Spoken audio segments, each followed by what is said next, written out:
നിങ്ങളുടെ ഏലകൃഷിയിൽ ചിമ്പടിക്കാൻ ബുദ്ധിമുട്ട് നേരിടുന്നുണ്ടോ? ഏലം എന്ന് പറയുന്നത് വളരെ സെൻസിറ്റീവ് ആയിട്ടുള്ള ഒരു കൃഷിയാണ്. ഇനിയുള്ള സമയങ്ങളിൽ നമ്മൾ ശ്രദ്ധിക്കേണ്ടത് ചെടിക്ക് കൂടുതൽ ചിമ്പുകൾ അടിക്കാനും അതിനുവേണ്ട കൃഷി രീതികൾ, അതിൻ്റെ പരിപാലനം ചെടിക്ക് കൊടുക്കുക എന്നുള്ളതാണ്.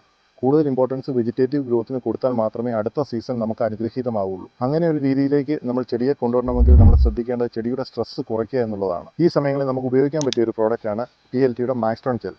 ഈ പ്രോഡക്റ്റിൻ്റെ ഗുണം എന്ന് കഴിഞ്ഞാൽ ഇത് 10,000 ppm ഉള്ള seaweed, humic, fulvic, plant proteins, vitamins and alginic acid ചേർന്ന ഒരു പ്രോഡക്റ്റാണ്. ഈ പ്രോഡക്റ്റ് നമുക്ക് രണ്ട് രീതിയിൽ യൂസ് ചെയ്യാം. ഒന്ന് ഡ്രഞ്ചിങ്ങിന് ഉപയോഗിക്കാം, അതുപോലെ തന്നെ ഇത് സ്പ്രേയിങ്ങിനും കൊടുക്കാം. ഈ മാക്സ്ട്രോൺ ജെൽ ഉപയോഗിക്കുന്നതുകൊണ്ടുള്ള ഗുണങ്ങൾ എന്ന് പറഞ്ഞു കഴിഞ്ഞാൽ ചെടിയുടെ വെജിറ്റേറ്റീവ് ഗ്രോത്തിനെ അത് എൻഹാൻസ് ചെയ്യുന്നു.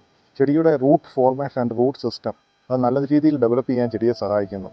അതോടൊപ്പം തന്നെ പുതിയ ടില്ലേഴ്സ് അടിക്കുന്നു, ചെടിയുടെ മഞ്ഞളിപ്പ് മാറുന്നു. ഇത് മണ്ണിൽ ജലാംശം പിടിച്ചു നിർത്തുവാനായിട്ട് സഹായിക്കുന്നു. അതോടൊപ്പം തന്നെ മണ്ണിലെ സൂക്ഷ്മജീവികൾ ഡെവലപ്പ് ആകാനായിട്ട് സഹായിക്കുന്നു. വേറൊരു ഗുണം എന്ന് പറഞ്ഞു കഴിഞ്ഞാൽ തന്നെ ഇതിൽ മൈക്രോ ന്യൂട്രിയൻറ്റിനെ എളുപ്പത്തിൽ വലിച്ചെടുക്കാനായിട്ട് ചെടിയെ സഹായിക്കുന്നു. വേനൽക്കാലത്ത് ചെടികൾക്കുണ്ടാകുന്ന ഇലകരിച്ചിലിൽ നിന്ന് ഒരു പരിധിവരെ ചെടിയെ സംരക്ഷിക്കുന്നു. അതുപോലെ തന്നെ ഇലകളിലെ ഹരിതകം സംരക്ഷിച്ചുകൊണ്ട് ചെടിയുടെ പച്ചപ്പ് നിലനിർത്തുന്നു.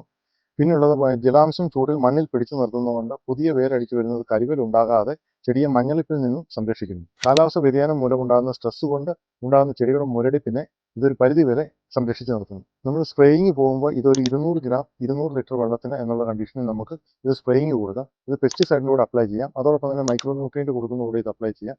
ഇത് ചെടിക്ക് നല്ല റിസൾട്ട് ഉണ്ടാവും. അതോടൊപ്പം തന്നെ ഡ്രഞ്ചിങ്ങിന് പോകുകയാണെങ്കിൽ 200 ഗ്രാം തന്നെയാണ് ഡോസേജ് പോകുന്നത്. നമ്മൾ ഫോളിയർ ഗ്രേഡ് ഏത് വളം കൊടുത്താലും അതിൻ്റെ കൂടെ നമുക്കിത് ഡ്രഞ്ച് ചെയ്യാവുന്നതാണ്. ഈ പ്രോഡക്റ്റിനെ കുറിച്ച് നിങ്ങൾക്ക് കൂടുതലായിട്ട് അറിയണം എന്നുണ്ടെങ്കിൽ താഴെ കാണുന്ന നമ്പറിൽ നിങ്ങൾ കോൺടാക്ട് ചെയ്യുക.